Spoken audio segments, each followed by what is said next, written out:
YouTube, back at it again with another video. With the Daytona 500 coming up, just going to react to some of the biggest crashes at the Daytona 500 throughout the years. Uh, and we're going to get into something a little different. We're going to go into some history about one of my former local tracks that has been gone for a few years now, but just going to uncover some cool history about it and show a little bit of highlights. Not going to show the full thing. I'm not trying to make a too long video for y'all to watch, but yeah. So we'll show a little bit of highlights from the track back in its prime, from the World of Outlaws late model tour, and yeah. So let's get into it. And now, under caution, Juan Pablo Montoya has crashed and gone aflame.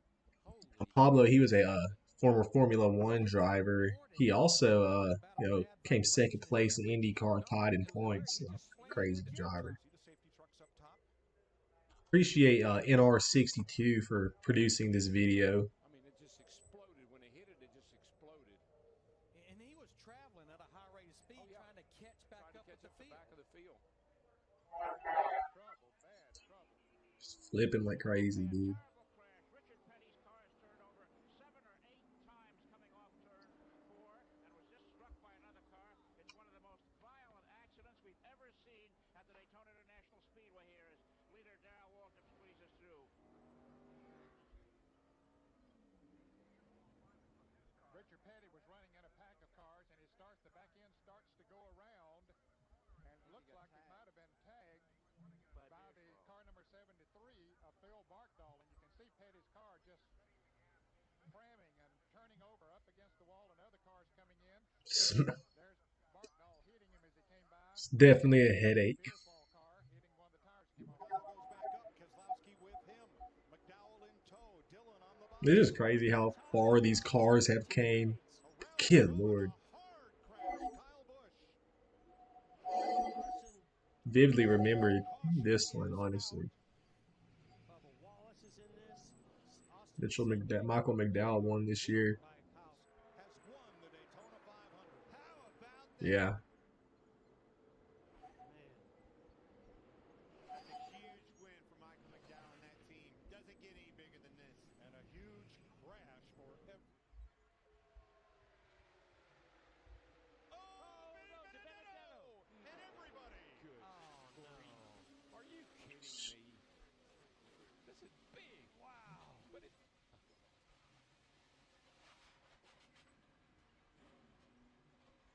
Yeah, and it really and truly, it was Paul Menard. He gave to Benedetto a little shove, but it was on the outside, on the right side, and that just turned the Yeah, wheel. Lightning McQueen couldn't make it through that The outside time. wall, and then it was on from there. And a different situation than we saw in the clash between Menard and with Jimmy Johnson, but it was a similar thing when we heard the spotter on the 21 Menard say, well, he zigged and we zagged. Blaney to the outside. To the inside. Here comes Hamlin up the outside. Yeah, that's just dangerous by Ryan Blaney, dude. Goes Newman. Upside down. In a shower of sparks on his roof. Pour him up. Newman comes across the line fourth. Blaney tried the top side, tried to get low. Ryan Newman goes around, and the car goes to FIA would shut that down in a minute, dude. Lord. It's NASCAR, dude. It's different.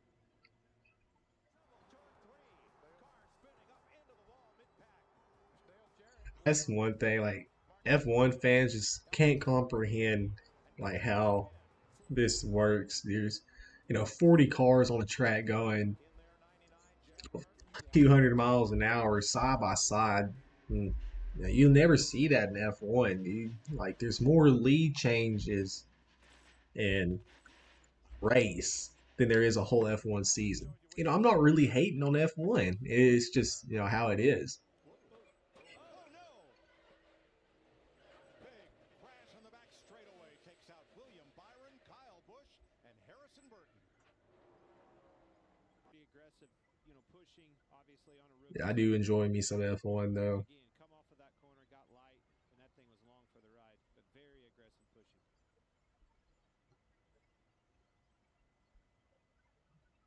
That is not at all what you're looking for. That kid is sitting there going, Boy, Alex Bowman flipped him back on top. And here's Harrison Burton on the radio.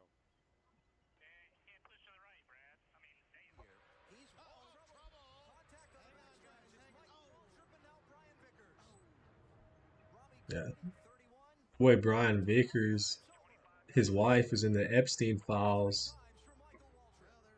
Michael Waltrip is in the Epstein files too. I'm not real too sure what he was in there for, but uh, old Vickers, his wife, was an accomplice to Ghislaine Maxwell. Like she was a recruiter, supposedly. If y'all know what Michael Waltrip did, let me know, dude. Comment below. I ain't really paying attention to all that. I just saw he was in there, but it's insane, both of them were involved in this. It's crazy that his wife is, a recruiter. That's just, it's insane. Yeah, boy, Ryan Newman always in some crap at Daytona. Whole axle pops out.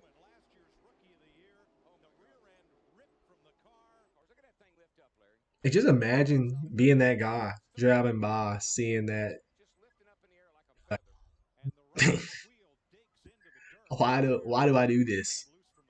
Yeah, if the tire hadn't come off of the wheel, it probably wouldn't have turned over like that. But once the tire came off and it dug in and flipped it. And we've got trouble on turn number 4. Car number 30 is upside down. That's Walter Ballard's car. Buddy Baker also involved. Ballard's car coming Yeah, out it's insane. These cars back in this time period, looks as though he's climbing out. Buddy like Baker was involved in that race. you wouldn't. You're just lucky to be alive in any wreck, essentially, back in that time period. Because their safety was a minority. Like it just didn't really, nothing matter. That began when Tony Stewart got turned sideways against the backstretch wall number 20. And here we come off of turn 2 again. Right there. See, Ward Burton got pushed around by that car, and that's the 4 car. Straight into the He wall. got in the back of Tony Stewart. Of course, Tony Stewart going airborne here. And it was Ward Burton's car being sideways that blocked up the track for everybody behind him. Boy, and it gets hit by every car in the field, seems like. And Tony Stewart's car just took a whale of a ride. Everybody in that thing, dude. Can't see crap either. All that smoke. Cars in that wreck.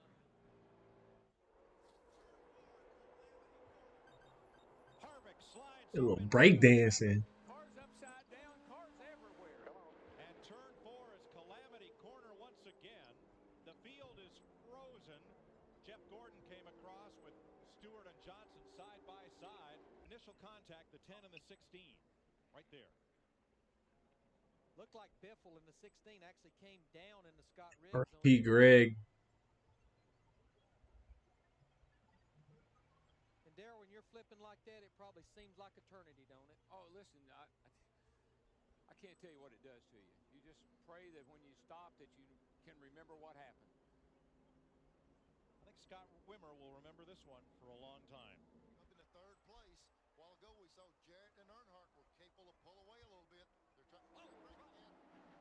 Trouble behind Rusty Wallace is turning over. Rusty Wallace 20 feet in the air, spinning, crashing. Well, I'll tell you, when they're running that close together and jockeying around position, you just know that things like this are going to happen. Here we go. Let's see what happened on this thing. There's Jarrett. He gets in the line. The 66 car right behind Walter. Looked like they tapped. They touched right there. The 66. Crazy. And It's then that Williams little gets clipped right there. that Turns little sideways. Bojangles car. Dang, I did not notice that. But just that little tap can cause all that, dude. Dang. Look at Rusty's car, how high in the air. That camera angle really did it justice. He just came out and just flipped out of nowhere. But yeah, appreciate NR62 for making this video. So we're going to dive into some history from some local racing.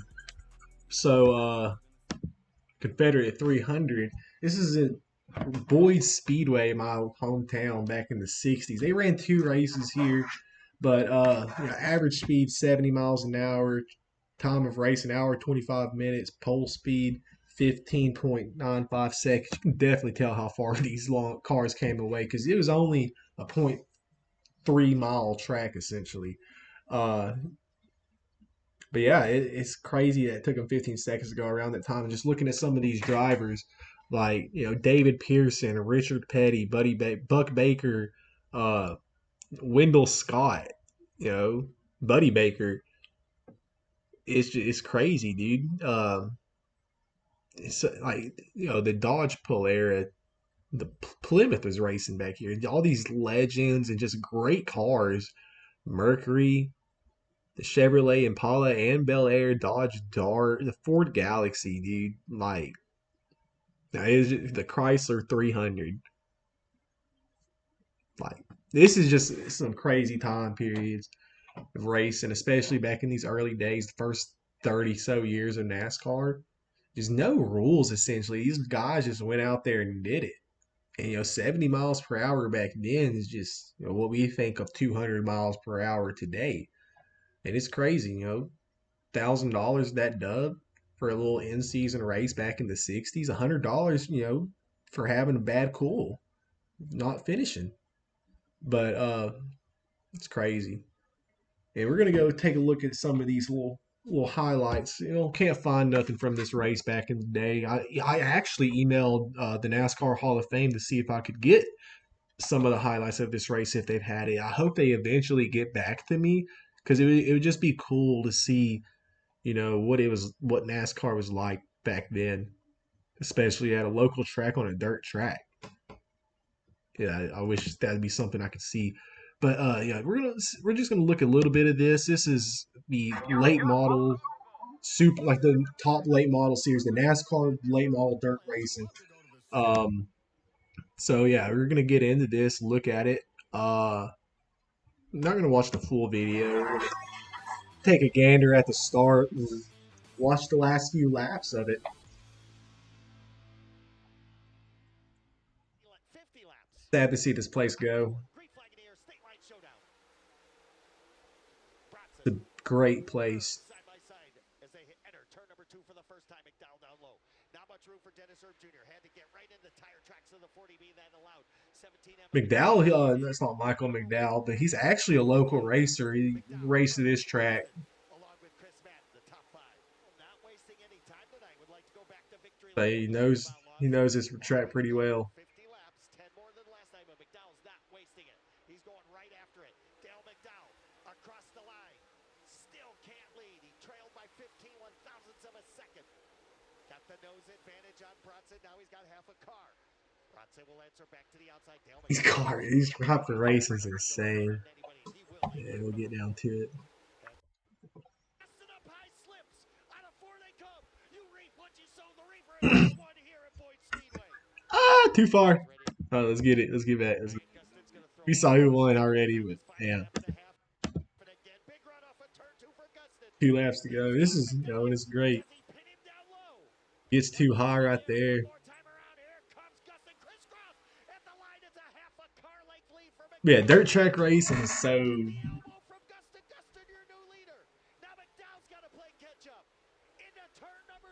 insane.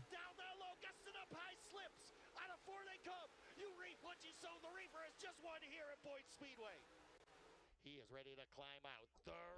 That'd been cool to see. Losing like that's gotta hurt, dude. You busted that thing in that turn, dude. Let's get up on the wheel and do what we could do. Man, that guy right there is one of my heroes. I've watched him since I was a little kid, and to be able to outduel him feels pretty dang good.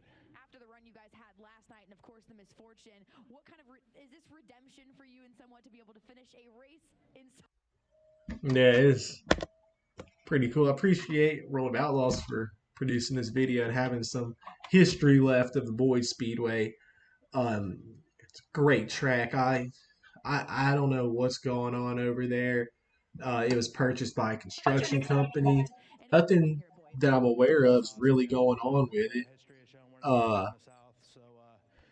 but hopefully some miracle happens and Dale Jr. buys it. But yeah, it's unlikely to happen. But hopefully, we can get some racing returning back to Chattanooga eventually.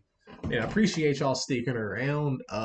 Next video will definitely go over the Daytona 500, who I think is going to win that, my predictions, some gambling takes on it, and we'll get into the Truck Series race that's just packed with stars from Tony Stewart to Travis Pastrana.